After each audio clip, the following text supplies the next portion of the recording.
Hello friends, എല്ലാവർക്കും നമസ്കാരം. നിങ്ങളേവരും കാത്തിരിക്കുന്ന രേവതിയുടെയും സച്ചിയുടെയും നാളത്തെ സൂപ്പർ ഹിറ്റ് വിശേഷത്തിലേക്ക് എല്ലാ കൂട്ടുകാർക്കും സ്വാഗതം. എല്ലാവർക്കും നല്ലൊരു ശുഭരാത്രി നേർന്നുകൊണ്ട് തന്നെ നമുക്ക് നാളത്തെ സൂപ്പർ ഹിറ്റ് വിശേഷത്തിലേക്ക് കടക്കാം. അപ്പൊ അതിനുമുമ്പായിട്ട് നമ്മുടെ വീഡിയോ ഇഷ്ടപ്പെടുകയാണെങ്കിൽ ഹൈപ്പ് ചെയ്യാനും ലൈക്ക് ചെയ്യാനും മറക്കരുത്. ഇപ്പൊ തന്നെ ഒരു ഹൈപ്പും ലൈക്കും തന്നിട്ട് നമ്മുടെ വീഡിയോ കാണാൻ വേണ്ടി പരമാവധി എല്ലാവരും ഒന്ന് ശ്രമിക്കണേ. അപ്പൊ നേരെ വിശേഷത്തിലേക്ക് തന്നെ കടന്നാലോ. ഇത്രയും നാളും ഒളിപ്പിച്ചു കൊണ്ടു നടന്ന ഒരു രഹസ്യം, നമ്മുടെ കഥയിൽ തുടക്കത്തിലേ ഉണ്ടായിരുന്ന ഒരു രഹസ്യം, നീലിമ എന്ന് പറയുന്ന രഹസ്യം, അത് തിരിച്ചറിയാൻ പോവുകയാണ് നമ്മുടെ സച്ചി. നീലിമ ആരാണ് എന്താണെന്നൊക്കെ തിരിച്ചറിഞ്ഞു. അതിന്റെ കൂടെ തന്നെ നമ്മുടെ സച്ചിയുടെ അച്ഛന്റെ 50 ലക്ഷം രൂപ മുക്കിയ നീലിമേനെ പിടിക്കാതെ ഇരിക്കുവോ സച്ചി? പോയി അവിടേക്ക് ചെല്ലുന്ന ഒരു സീനാണ് നമ്മൾ ഇന്ന് ലാസ്റ്റ് ഭാഗമായിട്ട് കണ്ടത്. പോയി സച്ചി ഒരു ഇരുത്തം അങ്ങോട്ട് ഇരിക്കുകയാണ് കേട്ടോ. ആ ഇരിപ്പിൽ കണ്ടപ്പോ തന്നെ നമ്മുടെ നീലിമയുടെ നിലയും ഇതൊക്കെ തെറ്റി കേട്ടോ. കാരണം ഒരു ആള് വന്ന് ചോദിക്കുകയും പറയുകയും ചെയ്യാതെ കയറി ഇരിക്കുകയാണ്. നിങ്ങൾ എന്തിനാ വന്നത്? ഓട്ടം വിളിക്കാനല്ല. ഓട്ടം ഞാൻ വിളിച്ചിട്ടില്ല, കാറ് വേണ്ടെന്ന് പറഞ്ഞല്ലോ എനിക്ക്, നിങ്ങൾ ഇറങ്ങി പൊക്കൂടെ?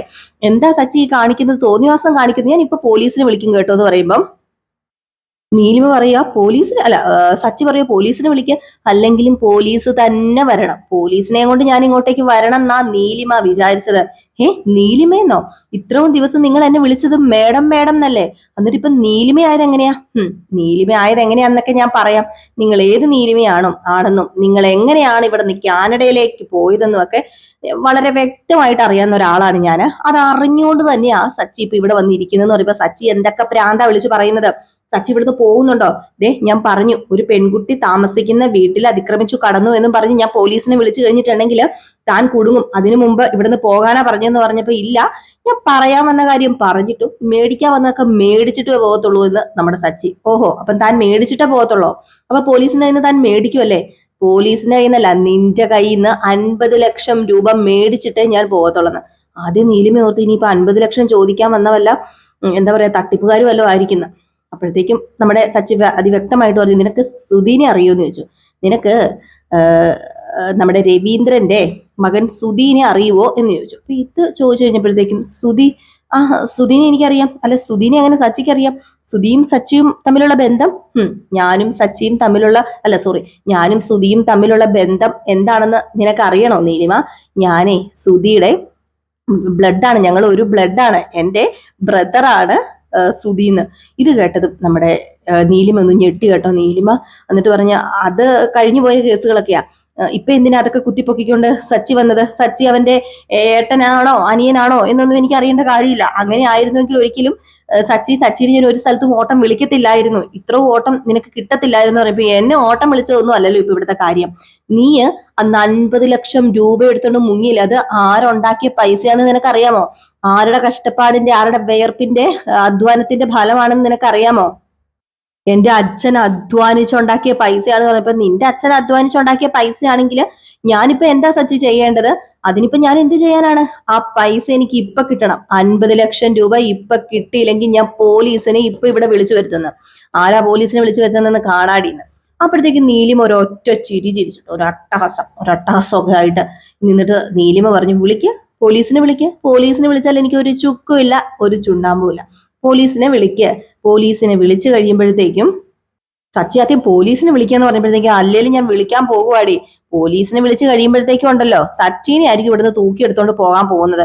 പിന്നെ എന്നെ അല്ല, നിന്നെ തൂക്കിയെടുത്തോണ്ട് പോകുന്നത്. എന്റെ അച്ഛന്റെ 50 ലക്ഷം രൂപ അടിച്ചു മാറ്റിക്കൊണ്ട് പോയില്ലേ നീ? അതിന് ഞാനല്ലല്ലോ നിന്റെ അച്ഛന്റെ 50 ലക്ഷം രൂപ അടിച്ചു മാറ്റിക്കൊണ്ട് പോയത്, നിന്റെ മന്ദബുദ്ധിയായ നിന്റെ ചേട്ടനല്ലേ അടിച്ചു മാറ്റിക്കൊണ്ട് പോയത്. എന്നിട്ടേ ആ 50 ലക്ഷം രൂപ ഞാൻ കൊടുക്കുകയും ചെയ്തു. ഇത് കേട്ടപ്പോ സച്ചി 50 ലക്ഷം രൂപ കൊടുത്തെന്നോ? ആർക്ക്? സുധിക്കോ? വെറുതെ നുണ പറയരുത് നീ. നുണ പറയുന്നൊന്നും അല്ല സച്ചി, ഞാനേ ഇത്രയും നേരം മാന്യതയുടെ ഭാഷയല്ല സംസാരിച്ചത്. ഞാൻ ആ 50 ലക്ഷം രൂപ പോരാഞ്ഞിട്ട് അതിന്റെ പലിശയായിട്ടൊരു 3 ലക്ഷം രൂപയും കൂടെ ഞാൻ കൊടുത്തായിരുന്നു. നഷ്ടപരിഹാരമോ പലിശയോ എന്തോ ആയിക്കോട്ടെ, ഒരു 3 ലക്ഷം രൂപയും കൂടെ ഞാൻ അവന്റെ കയ്യിലെ ഏൽപ്പിച്ചത് വെറുതെ അല്ല, പോലീസിന്റെയും വക്കീലിന്റെയും മുമ്പിൽ വെച്ച ഒപ്പിട്ട പേപ്പർ എന്റെ കയ്യിൽ ഇരിപ്പുണ്ട്. താൻ ഏത് പോലീസിനെ വിളിച്ചാലും അത് കാണിച്ചു കഴിഞ്ഞാലേ എന്നെയല്ല തന്നെ ഇവിടുന്ന് പൊക്കിക്കൊണ്ട് പോകാൻ പോകുന്നത് എന്ന് പറഞ്ഞപ്പോഴത്തേക്കും നീ സത്യമാണോ ഈ പറയുന്നത്? 50 ലക്ഷം രൂപ അപ്പൊ എന്റെ ഏട്ടൻ കൈപ്പറ്റിയോ? നിന്റെ ഏട്ടൻ സുധിയാണോ? എങ്കിൽ ആ 50 ലക്ഷം രൂപ കൈപ്പറ്റിയിട്ടുണ്ട്, അതിന് തെളിവുകളും ഉണ്ട്. നിന്റെ ചേട്ടന്റെ ഭാര്യ ഉണ്ടല്ലോ ശ്രുതി, അവൾ ആരാണെന്ന് നിനക്കറിയാമോ? അവളെപ്പോലെ ഒരു പെരും കളി ഈ ലോകത്തിലില്ല. നിന്റെ ചേട്ടന് പറ്റിയ കൂട്ട് തന്നെയാ കിട്ടിയിരിക്കുന്നത്. ചക്കിക്കൊത്ത ശങ്കരൻ എന്ന പോലെ അവളും അവനും കൂടെ ചേർന്നിട്ടുണ്ടല്ലോ ഈ ലോകം മുട്ടിപ്പിക്കും. അതുപോലെ ഒരു സാധനത്തിനെ നിന്റെ ചേട്ടൻ ഇപ്പൊ കിട്ടിയിരിക്കുന്നത്. നിന്റെ വീട്ടിലായിരിക്കുമല്ലോ ശ്രുതി. അവള് വിഷവാ, പേരും കള്ളി.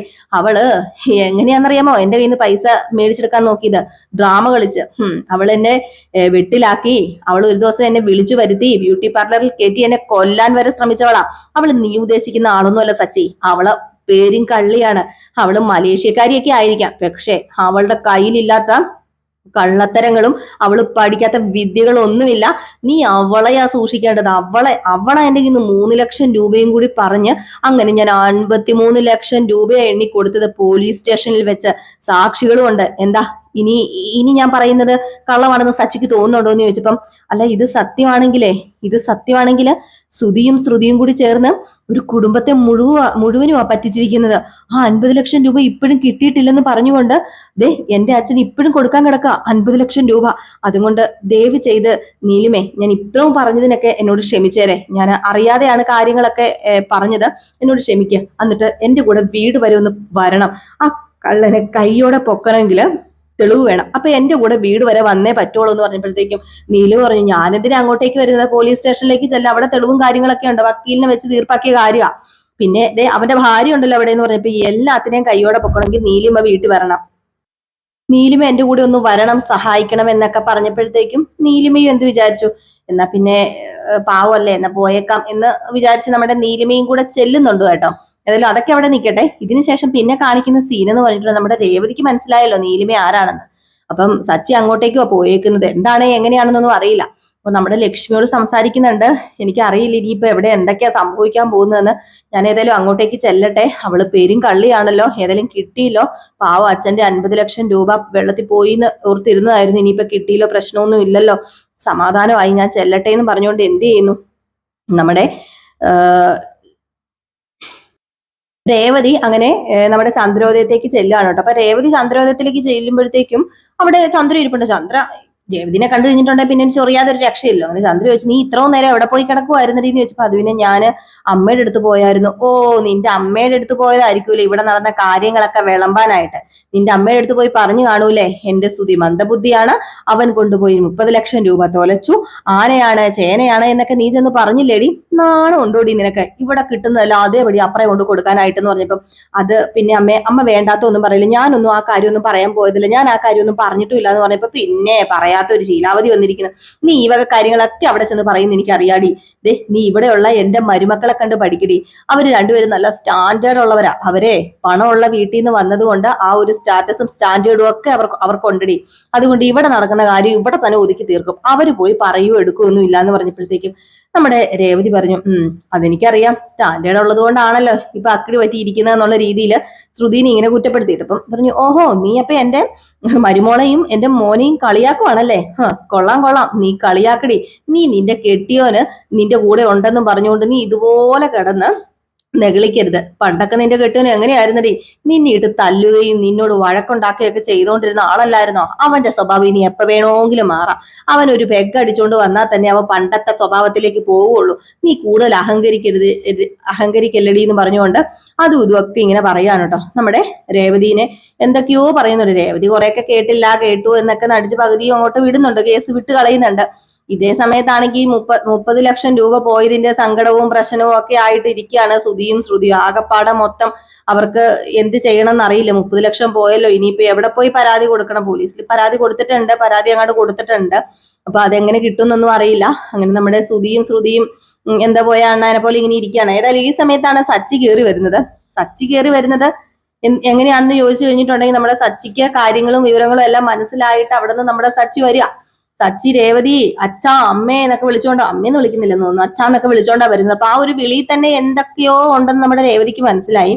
അപ്പൊ രേവതിക്ക് അറിയാലോ നീലിമ ആരാണെന്ന് അറിയാൻ വേണ്ടി നീലിമയുടെ 50 ലക്ഷം രൂപ തട്ടിയെടുത്തത് അത് ഒന്ന് കണ്ടുപിടിക്കാനും നീലിമയുടെ കയ്യിൽ നിന്ന് 50 ലക്ഷം മേടിക്കാനൊക്കെ പോയതാണ് സച്ചി. അപ്പൊ തിരിച്ച് സച്ചി വരുന്നത് എന്തെങ്കിലും വലിയൊരു യുദ്ധപ്പുറപ്പാടുമായിട്ടാണെന്ന് അറിയാം കേട്ടോ. അപ്പൊ ഏതായാലും നമ്മുടെ സച്ചി കയറി വന്ന് എല്ലാവരും വരട്ടെ, ശ്രുതി എന്തിയെ, വർഷ എന്തിയെ, ശ്രീകാന്ത് എന്തിയെ എന്നും പറഞ്ഞ് എല്ലാവരെയും വിളിച്ചു വരും. അപ്പോഴത്തേക്കുവാണെങ്കിൽ നമ്മുടെ ചന്ദ്ര ഇവൻ എന്തിന്റെ ഭ്രാന്തായത്, അവന് സൂക്കേട് തുടങ്ങിയിട്ടുണ്ട്, നിനക്ക് എന്താടാ, ഇവൻ കുടിച്ചിട്ടുണ്ടായിരിക്കും, എങ്ങനെയാ കുടിക്കാതിരിക്കുന്നത്, കെട്ടിയോള് സമാധാനം കൊടുക്കുമല്ലോ എന്നൊക്കെ പറഞ്ഞപ്പോഴത്തേക്കും നമ്മുടെ സച്ചി പറഞ്ഞു, ഒന്ന് മിണ്ടാതിരിക്കുന്നുണ്ടോ നിങ്ങൾ ഇവിടെ? നിങ്ങൾ ഒറ്റ ഒരുത്തി കാരണമാണ് ഇതൊക്കെ സംഭവിച്ചത്, നിങ്ങൾ ഒറ്റ ഒരുത്തി തന്നെ ഇതിനെല്ലാത്തിനും കാരണം എന്നിങ്ങനെ പറയാം. ഏതായാലും നമ്മുടെ സുധിയും ശ്രുതിയും ഒക്കെ ആ സമയം ഇറങ്ങി വന്നു, വർഷയും ശ്രീകാന്തും ഒക്കെ വന്നു. അപ്പോഴത്തേക്കും എന്താ എന്താ എന്നൊക്കെ നമ്മുടെ ശ്രുതി ചോദിക്കുന്നുണ്ട്. അപ്പോഴത്തേക്കും നീയാടാ വരേണ്ടത്, നിന്നെയാടാ ഇവിടെ ആവശ്യം, നിന്നെ തന്നെയാടാ എനിക്ക് ആവശ്യം എന്ന് പറഞ്ഞു. ഏതായാലും ഈ സമയത്ത് നമ്മുടെ നീലിമയും കൂടെ കയറി വരുന്നുണ്ട് കേട്ടോ. പിന്നെ പറയാനുണ്ട്. അപ്പൊ അതിനു മുമ്പ് കുറെ ഡയലോഗ്സും കാര്യങ്ങളൊക്കെ ഉണ്ട്. അതൊക്കെ മിക്കവാറും നാളെ കാണിക്കുമെന്ന് അറിയില്ല. ചിലപ്പം നാളത്തെ മറ്റന്നാളായിരിക്കും കാണിക്കുന്നത്. നമ്മുടെ നീലിമ അവിടെ സത്യങ്ങളൊക്കെ തുറന്നു പറയുന്നുണ്ട്. എല്ലാവരും ആ സത്യം കേൾക്കുമ്പോൾ വല്ലാതെ അതിശയിച്ചു പോകുവാണ്. അറിയാലോ, ഈ 50 ലക്ഷം രൂപ നമ്മുടെ ശ്രുതിയുടെ അച്ഛൻ മലേഷ്യയിൽ നിന്ന് കൊടുത്തതാണ് എന്ന് പറഞ്ഞുകൊണ്ടാണ് ആ ഒരു ഷോറൂം ഇട്ടിരിക്കുന്നത്. ഏതായാലും ഇതോടുകൂടി കള്ളത്തരം പൊളിയും. കാരണം ശ്രുതിയും കൂടെയാണല്ലോ 50 ലക്ഷം രൂപ എന്റെ അച്ഛൻ തന്നതാണെന്ന് പറഞ്ഞിരിക്കുന്നത്.